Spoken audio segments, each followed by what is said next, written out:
Thank you. It's great to be with everyone tonight. And I recently became president of Altfest, and I received a lot of nice, kind words from many of you, which I'm very appreciative of. And a lot of people love that the core values of the firm are going to continue into the future. But I did get asked by one client. She asked me, and she's here tonight. She said, "Andrew, you have a similar suit to your dad. Tell me, what's your unique stamp going to be? What's your vision?" So you're going to see that vision tonight on this panel. So we are doing many great new things. We're adding new techniques to the management of your investment portfolio, new investment strategies. At the same time, we're going well beyond investments.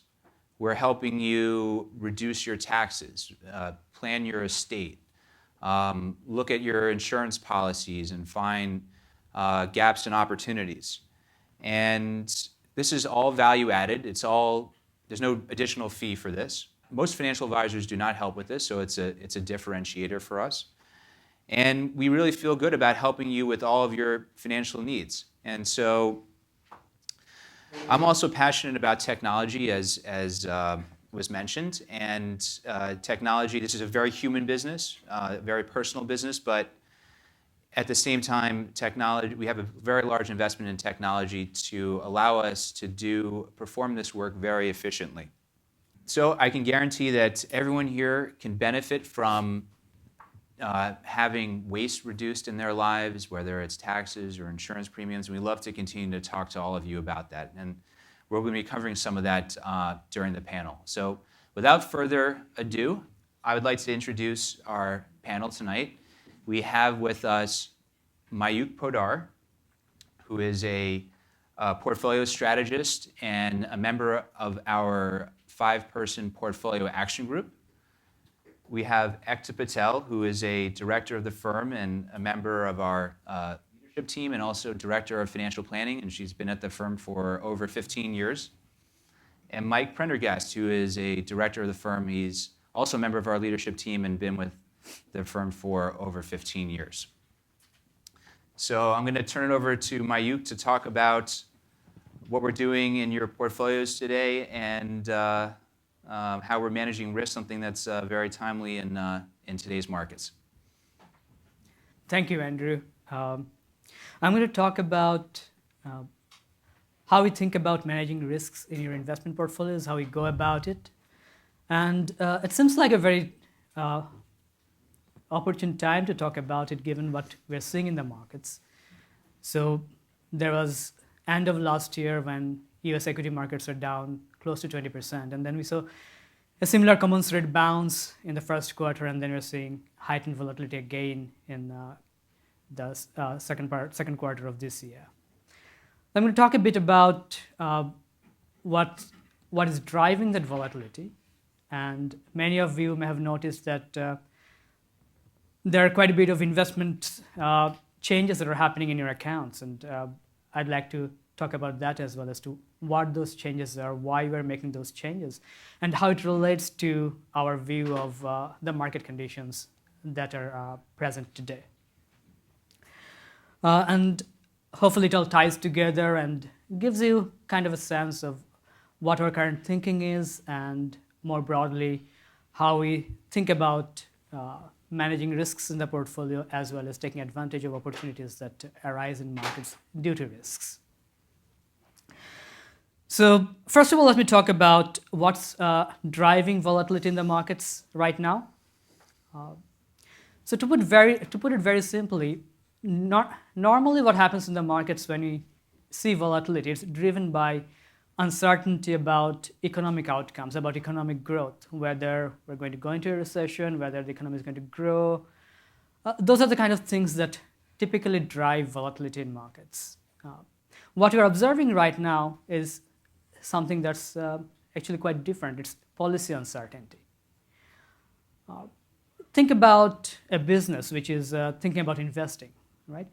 If you are going to make an investment in a 5-year project, you'd like to know what the environment is going to be for the next 5 years.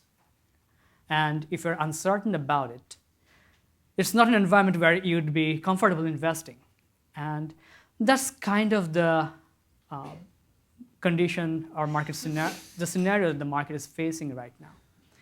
And why is it? So if you think about it, US and China together, it's probably about north of 40% of world's economic output, world GDP. And the deterioration of relations between these two countries and all the associated downside effects, we're seeing some of that kind of stream through how companies think about investing, where they're investing. We're seeing the effects of that in global trade flows. And finally, that's going to affect economic activity as well as investments. So that's an important thing for us to consider when we build your portfolios, when we look at your portfolios and try to manage the risk in those portfolios. So before I talk about what we're doing in the portfolio, I want to talk a little bit about how we kind of go about managing risks in the portfolios, right? So anything we want to manage, we first have to measure, and we kind of have to quantify and understand what those risks are. So how do you go about it? So think broadly about risks. One way we can think about trying to understand and quantify those risks is by learning from the past. So what do I mean by that? Say you ask me that, okay, how is my portfolio going to do if we have a recession next year? Now, that's something I can make an informed judgment about by looking at what has happened to similarly positioned portfolios in past recessions. I can go back in time and look at the data and see what has happened. And that allows me to inform my opinion about what the portfolio is going to do. And if we think that the risks of recession is high, we can make appropriate changes in the portfolios to protect against that. There are other kinds of risks that are very hard to learn from data because they're unique in nature. And the policy risks we are seeing right now is somewhat of that nature. These are big, uncertain changes, and we can't really go back in time and say, okay, what has happened last time? Two of the world's largest economies. Well, you can look at US-Japan conflicts back in the 90s. Or if you can go further back in time, but there are very few such instances from which you can learn a lot about how things evolve. And that's an important thing when you look at your portfolios to try to understand what risks we can kind of model and manage that way, and what risks we have to think more qualitatively about and think about our exposures.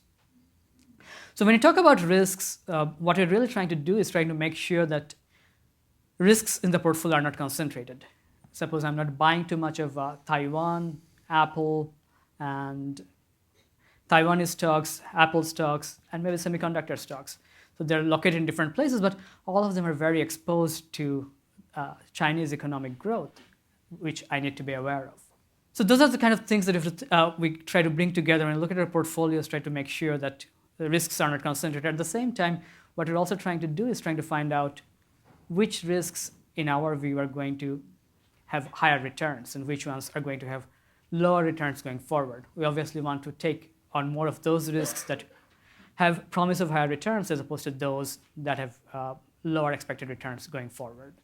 To wrap up, let me tell you what kind of changes have been happening in the portfolio, why we've been making those changes. And so broadly, given our outlook of higher uncertainty and the high volatility in the markets that you're seeing, what we've been doing is trying to make the portfolio a little more defensive. So if you look at your portfolio, the changes we've made is we have bought some put options, which are like insurances on if the markets go down too much, they will protect the portfolio on the downside. We have increased long bonds in the portfolio. They do well in cases when economic growth suffers. We have reduced exposure to cyclical parts of the market, like banks, industrials, some energy stocks. So we've reduced your portfolio's exposure to those parts of the market. And finally, we've been investing in more of infrastructure assets like water utilities, electric utilities, pipelines, things of that nature, because their cash flows are more robust throughout the cycle, and that helps them perform better in scenarios where risks are elevated. But one thing I want to end with is that risks are not bad things. We should not abhor risks. As portfolio managers, our job is to take on those risks where the rewards are commensurate, and that's what we try to do.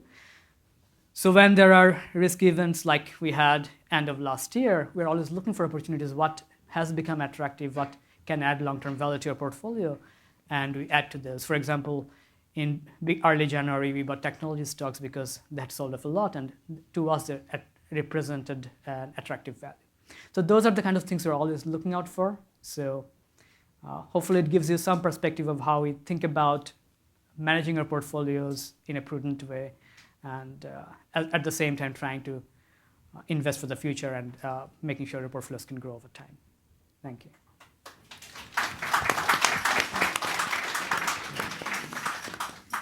Thank you, Mayukh. So today I want to give you insights into something that both Karen and Andrew mentioned and what we've been doing in the area of technology. So we're very excited about what's been going on in the area of technology, especially in the financial advisory services. Now, as you all know, technology, at least over the last 10, 15 years, have shown us, tremendous computational powers and have sort of permeated our day-to-day life in a way that we can't really see ourselves almost living without it anymore. And such innovations have happened in our industries as well. We at Altfest have really enhanced, and we're working on revamping our existing technological infrastructure and introducing new softwares to help us provide even more comprehensive services that Andrew was talking about. In order to do so, we've invested a lot of time and research to be really proactive in pairing the technology part with the human expertise, so that there is a quantitative as well as the qualitative approach to what we are doing. One such example is, you've probably heard, everybody here, last couple of years, robos have been in headlines a lot, robo-advisors. So robo, the way it stands, give you basic investment advice, using low-cost funds. And what we find that is lacking there is flexibility, perhaps judgment, and customization in a way. So, for example, you already have an existing portfolio with the stocks that you might want to hold on to for whatever reason, whether it has low basis or you have emotional attachment. Robo would find it challenging in a way to manage your portfolios around those requirements. But what we do recognize is the technology that the robo is using. That is very effective. And that technology we adapted about almost a decade ago in what we do in managing portfolios, because we find that it can give us an edge in implementing our strategies, our fundamental research that Mayukh was talking about, that we can reduce risk very effectively when we want in our portfolio and increase it as the situation represents itself. So we've done a lot of work in that area, because no two clients who walk into our office have same portfolio. They come with all cash or their own portfolio, and we work to customize them using their own risk preferences and asset allocation strategies. And in doing so, we have hundreds of clients. In doing so, we've created hundreds of asset allocation models, and it's the technology that we have adapted has helped us customize those models, and not only just customize them, also, very timely implement the changes that Mayukh was talking about. The other change that we are very excited about is the change in the way we do financial planning. The financial planning software is no longer something that we as advisors do, use behind the scenes, and you just see the output of it. We have a software now which is very user-friendly and can be used in a very collaborative way with you when you come into our offices. So the software we have now allows us to be interactive with you. It allows us to, with a lot of ease, create situations, a lot of what-if situations. And what I mean by that is, if you ask us a question, should I retire now, and what are the impact if I decide to retire in 5 years? We're easily able to demonstrate that. If the questions like, should I be giving away some of my net worth during my lifetime? What's the impact on taxes versus postponing it? So there are these kind of situations that we are able to easily show our clients and see the value in these different decisions that they can make based on our recommendations. We find that we've seen this happening in meetings, and we think that it's really powerful for us to see what our recommendations, what effect the recommendations that we make have, and you are able to see this visually. Really, I think it really sort of resonates with you in those situations. This software that we have also allows us to do now more practical things with it. So it allows us to plan more short-term, to meet short-term goals for our clients, which might be more applicable to younger generations. Things like, well, how much insurance, life insurance should I buy? Or how do I pay off my student loans? Or how much do I save for my kids, etc. But this may all sound very interesting to you, but can someone tell me what is one of the key things that we as advisors need to do the analysis for you? Foresight. We need data, we need information. We can't do anything without you providing us any information. We know that you want to interact with us, you want to see your recommendations, hear the recommendations, but you don't want to fill out those long, complicated questionnaires that we send your way. And we understand that it can be very cumbersome. So we've embraced data aggregation. See, technology allows us to do that now, where you can help us do this much easier. And it's also easier for you to give us the information we need. We have a client end of our current planning software and website, which is called Client Portal. And it allows you to link your financial life in a way. It allows you to link your outside assets. It allows you to link your mortgages, credit cards, and allows you to track your expenses, budget. If you get adventurous enough to do that, it allows you to do that as well. And it has a place there where you can securely upload, a lot of your important documents like wills, tax returns, and not only just upload, but also share with your professional, contacts like accountants and attorneys. So we are very active in doing this. We actually, not too long ago, had a client coming in where we were explaining the exciting features of this website, and we get an okay response, and he goes home and he decides to try this out to connect the accounts, and the next thing we know is we get a call, not telling us how exciting or cool our software is, but just letting us know that, wow, this let me figure out, find an account that I didn't know I had. So I can't really promise you that you all will find the missing account, but you might, so give it a go. So there we go. I think, as Karen mentioned, that Andrew's been working, on a new software that we are very excited about. So we've invested a lot of time and efforts to really be at the epicenter of your financial lives, and sort of dive into the weeds and sort of help you to drive the goals, whatever they might be, using technology. And technology has been really helpful in doing what we are doing. So. It's sort of something that we are very proud of, and we are working hand in hand and trying to stay ahead of it. Thank you.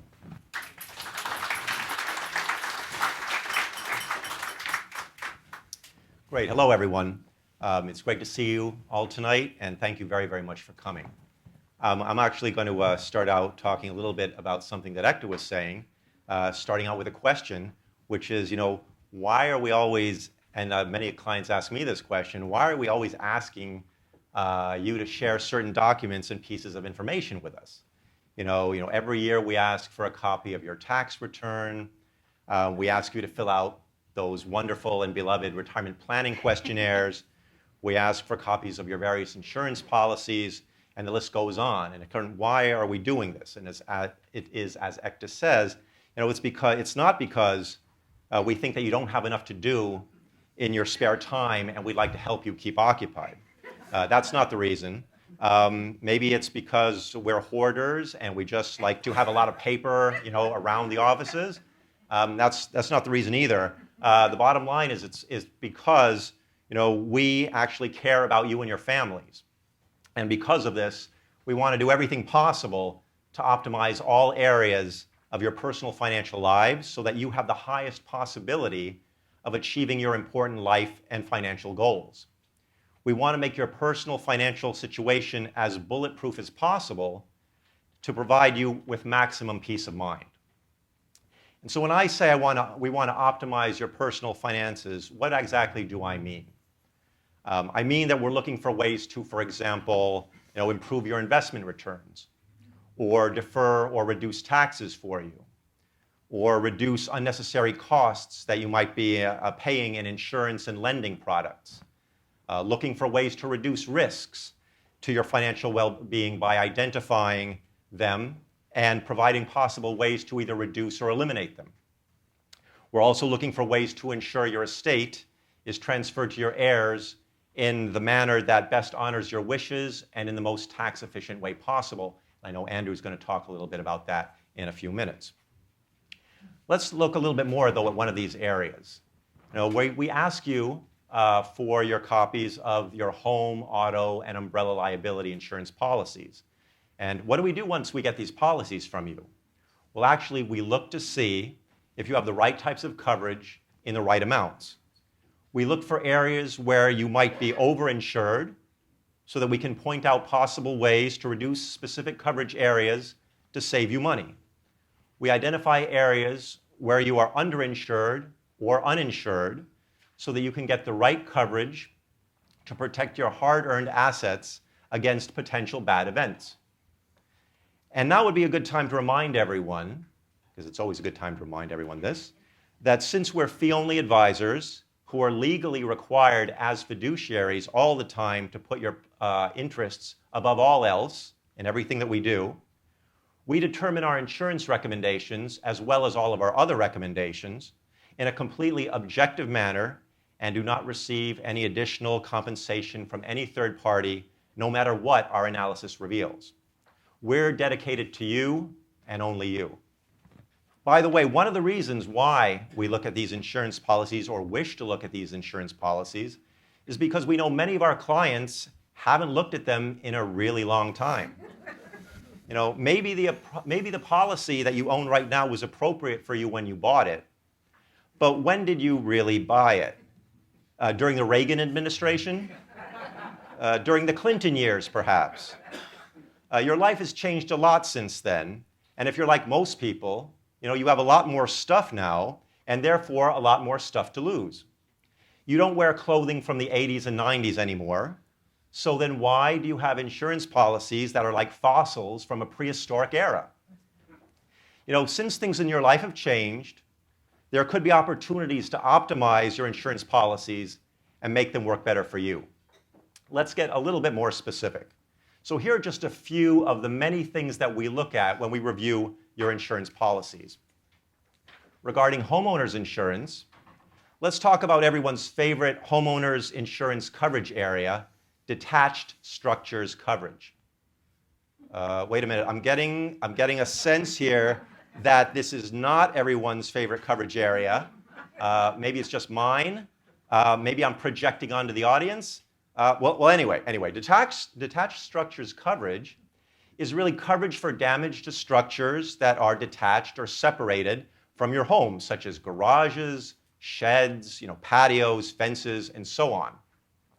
Detached structures coverage is usually quoted automatically as a percentage of the home's insured value. Maybe you don't have any detached structures next to your apartment and can eliminate this coverage. Maybe the detached structures coverage you have is too much for what you really have that's detached, so you can reduce the amount of coverage and therefore reduce your annual premium. A question for you. Do you have, for example, jewelry or silverware, art, coins, or other valuable collectibles? Thank you very much. You will be paid later. Standard homeowners policies usually limit coverage for these specific areas, so they should be separately insured with a policy rider on top of the homeowner's policy to ensure their full value. And by the way, when was the last time you had your valuable items appraised? And don't say the Reagan administration. If it was more than 5 years ago, in all seriousness, if it was more than 5 years ago, it could make a lot of sense to get those valuable items that mean so much financially and emotionally to you, to get them reappraised so that both you and the insurance company know their true worth. Another thing on homeowners is, have you renovated your home somehow in the last couple of years? For example, a bathroom or kitchen renovation, maybe you've installed a jacuzzi, an in-home gym. I don't know. I was trying to think of something funny. I put bowling alley in. It didn't really work. So if you have any suggestions, I can always workshop it and put it in next year's presentation. But did you inform? The most important thing is, it doesn't matter what upgrades you made, did you inform your insurance company about them? If not, your home might not have enough coverage to rebuild it to the nicer condition it's now in. You put good money into your home to increase its value and to increase your quality of life. Now it's time to make sure that you have the coverage that makes it stay that way in both good and unexpected bad times. Let's talk about another really exciting insurance item called umbrella liability insurance. This is the insurance that protects you if you cause harm to someone. For example, physical harm, reputational harm, beyond the amount of liability coverage that you already have with your homeowners and auto policies. Many people don't have this coverage because they don't have enough of it because they think that they're at low risk and therefore they don't really need it. And that's very true, that these items or these events have a very low probability of happening. But it's also very true that if you are one of the few unlucky ones who experience one of these events, the financial damage to you and your family could be catastrophic if you did not have sufficient umbrella liability coverage. One of our clients unfortunately experienced this. She was driving her car one day and somehow became distracted and hit a pedestrian who unfortunately passed away a few days later. She was sued and she did not have any umbrella liability insurance coverage. Long story short, she lost the lawsuit and all of her assets except her IRA accounts, which were protected by law. If she had had a good amount of umbrella liability insurance, she might have been able to keep most of her hard-earned life savings.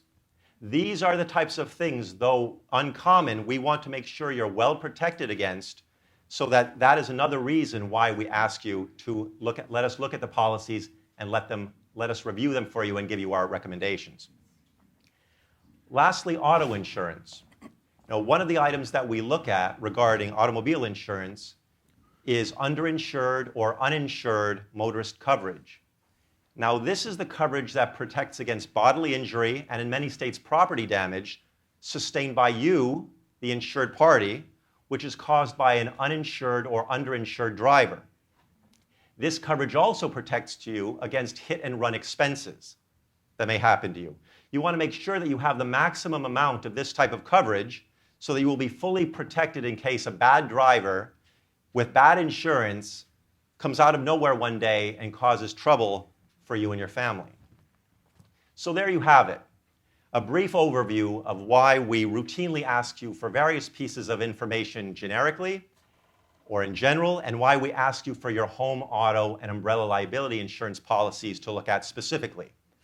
The bottom line, as I said in the beginning, is that we care very much about you and your families. We know you work with us so that you can achieve your important life goals, as well as enjoy financial peace of mind for the rest of your lives. By providing us with key pieces of your financial information on a regular basis, we can help you achieve both. Thank you very much, and on behalf of all of us at Altfest, we look very much forward to bugging you for more information in the near future. Thank you.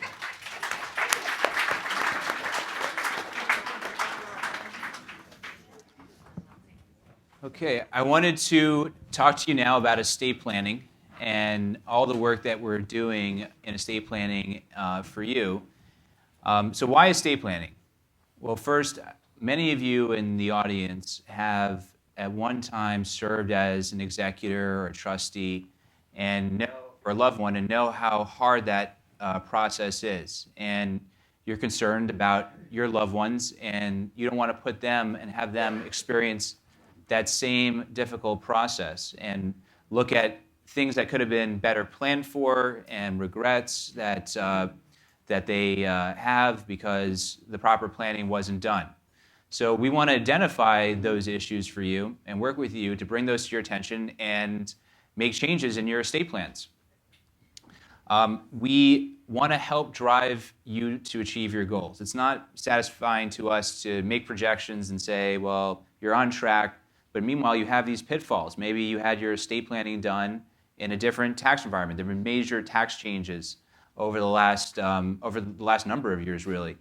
And there also are taxes that have come into effect that weren't there, maybe you weren't subject to before, like New York State's state tax.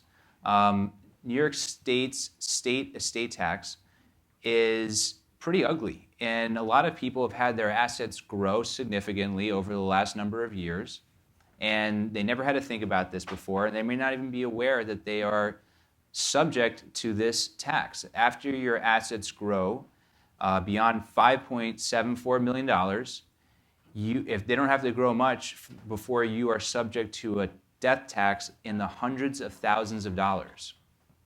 So that's something we want to bring to your, that's an example of something we want to bring to your attention. The federal estate tax has doubled. It's now $11.4 million per person.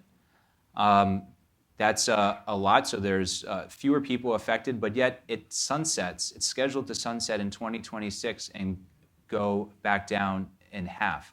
And so what will happen, we don't know.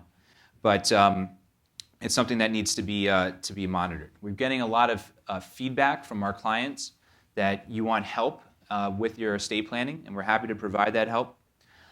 I led a process. I led the creation of a very detailed estate planning process that we use at our firm. I work with a number of attorneys.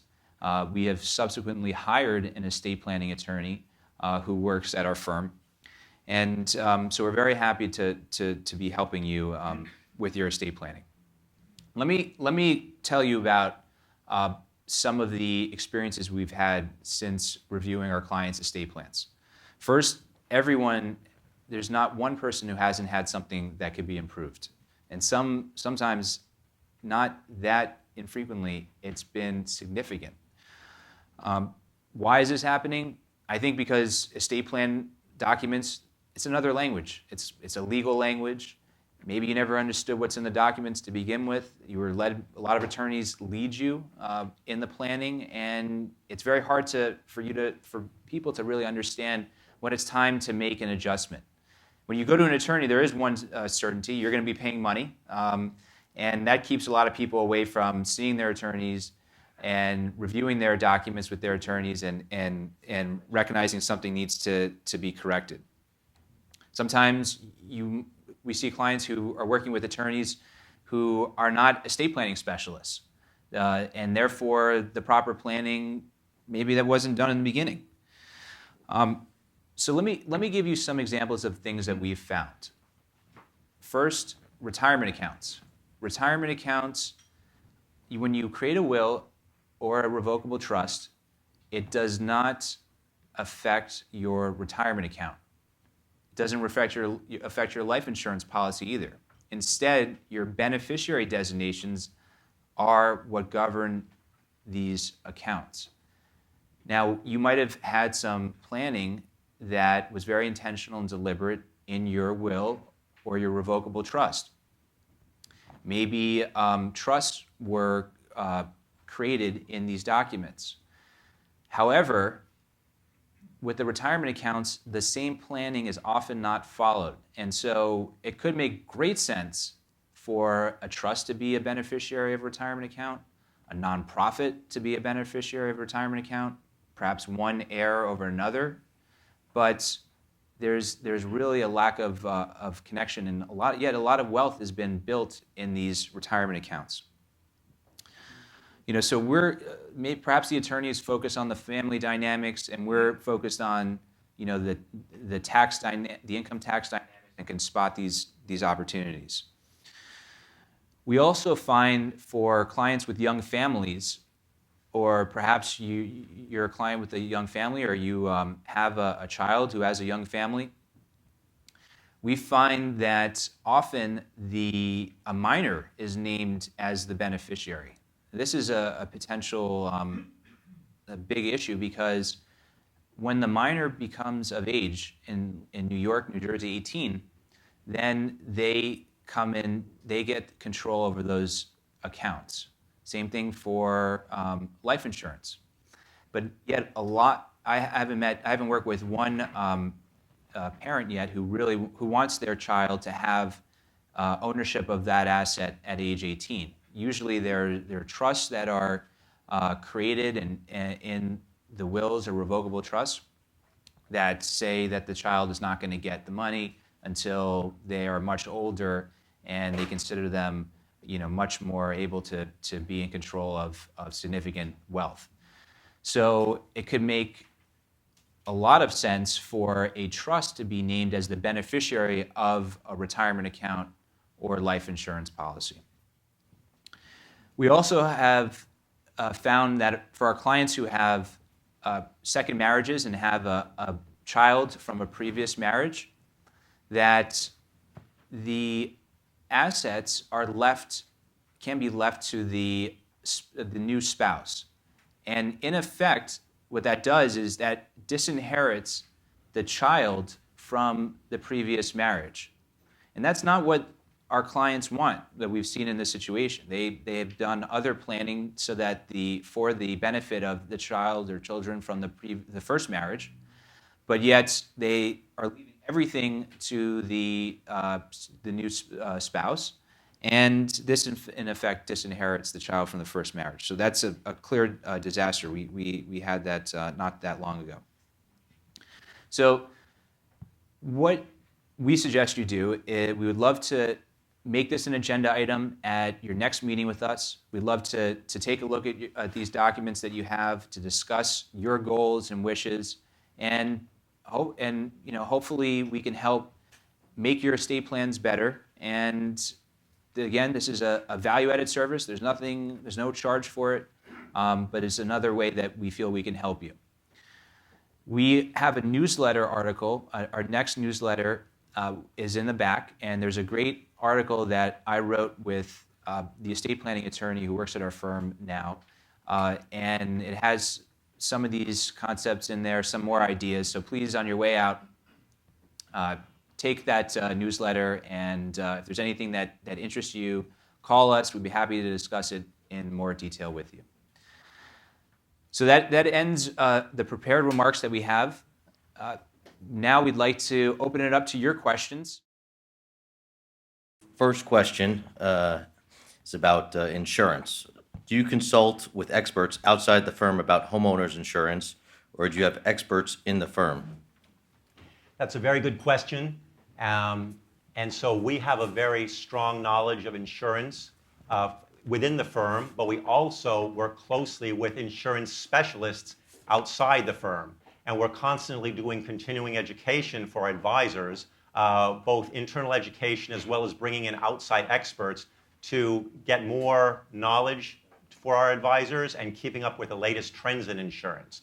So if you'd like, when you send us your policy, with your permission, we can be able to show your policy, if appropriate, to an insurance specialist who we've worked with, whom we feel is trustworthy and reputable, to get their ideas as well as our own. When we share the recommendations with you, we would say to definitely please, if you have an insurance agent with whom you're working, who you like and you have high confidence in, to show the recommendations to them. We are not trying to say that we are the insurance super experts to the very granular level of knowledge. There may be some things that we're overlooking, but we think that we have a very strong knowledge, so these recommendations are very highly likely to be beneficial to you. If you don't have someone that you're currently working with or with whom you're satisfied, we also know many insurance agents who we've been meeting and making sure that they are, again, reputable, knowledgeable, and trustworthy, so that we can refer them to you so you can have your own one-on-one discussions if you'd like. Good question. Thank you, Mike.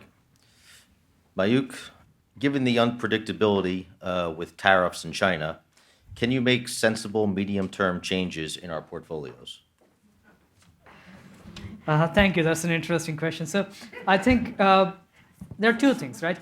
So the difficulty with such a policy uncertainty situation is we don't know how long it's going to continue. We don't really know how bad it can get or what kind of resolution, if any, we're going to get in the near term.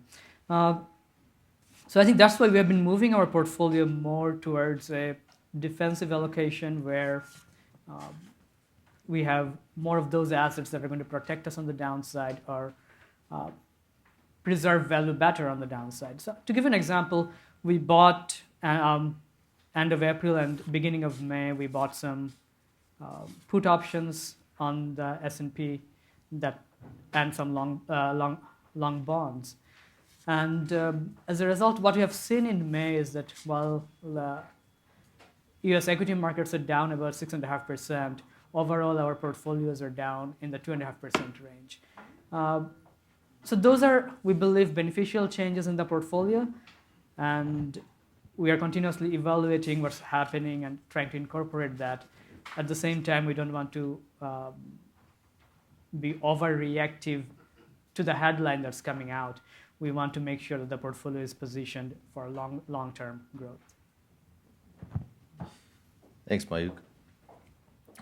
Second part question here on the investment side.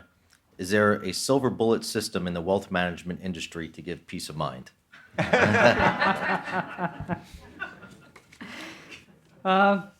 Unfortunately, silver bullets are very costly, right? I mean, we try to buy insurance in the form of put options when it's appropriate, and in our view, the appropriateness depends on how expensive or cheap they are and what our views are going forward on the overall markets in terms of where we see valuations, where we see fundamentals, if there is a disconnect, and where we think it's appropriate. But given that they're very costly things to buy and hold in your portfolio, it's not our preference to have them in the portfolio for a long time. If we buy them, our expectation is at a certain point, if volatility goes up, if markets go down, we're going to sell out of these. And at that time, we'll probably have more interesting assets to invest those proceeds in, whereby they can grow further. We try to do these tactical moves based on what we feel is appropriate, but trying to kind of have a silver bullet that protects us fully on the downside is unfortunately extraordinarily expensive, and we'd not recommend it to anyone. Follow-up question around insurance. Does the firm recommend identity theft insurance? That's a very good question. I guess it depends on, one, this is something also that is constantly evolving and something that we're looking at. The situation is changing so much. Some of the things where you would want to look at, or we'd want to look at and help you with, is this identity theft just for yourself, or do you happen to be a small business owner like some of our clients are, and you're thinking about not only identity theft for yourself, but maybe identity theft of your clients' important and sensitive financial data? You also want to be looking at the cost of the insurance. There are some products out there that are trying to take advantage of the fear headlines to try to get you to get into some things. And sometimes there's actually insurance that is good coverage. We do recommend things like, if freezing your accounts sometimes can be very valuable, as long as you make sure, of course, that you take those passwords and make sure that you put them in a safe place, but not in a place so safe that you forget where they are, because they are really very, very hard to get back.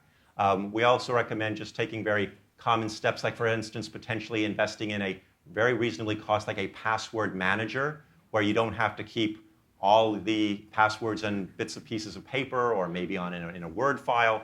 So it's a constantly evolving area, and we're looking into it more and more. But we do think it's very, very good to be as protected against identity theft by keeping your own data secure, like we said, freezing your accounts, looking into a password manager. And we on the Altfest side are doing everything that we can to make sure that our clients' data, the important financial and sensitive financial data, is very, very secure. And that's why, for example, whenever you want to move money out to take a distribution from one of your accounts, you will know that we are asking you to speak with us to give a verbal confirmation, because that's to make sure that there is no nefarious schemes that are trying to take that money out of your account.